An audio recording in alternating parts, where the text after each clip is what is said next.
साहिवाल पंजाब का एक खूबसूरत और सरसब्ज व शादाब शहर है। उसका पुराना नाम मिंटगुमरी था। यहाँ शाही कौम की अक्सरियत की वजह से शहर का नाम साहिवाल पड़ा।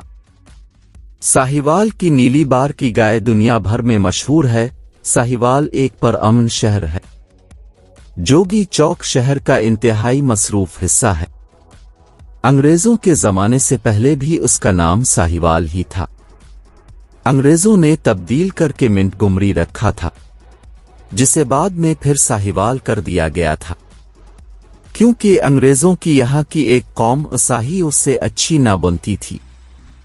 कैनाल कॉलोनी, कनाल पार्क और स्टेडियम के आसपास का इलाका देखने से ताल्लुक रखता है और अभी हाल ही में एक नया फरीदिया पार्क को खूबसूरत बनाया और तफरी का और झूलों का इजाफा किया, जो कि साहिवाल को और खूबसूरत बनाता है। साहिवाल का लड़कों का कॉलेज भी बहुत मशहूर है। साहिवाल की भैंस पूरे पाकिस्तान में मशहूर है। इसके अलावा इत्तेफाक शुगर मिल्स, एंग्रो वगैरह भी साहिवाल में है।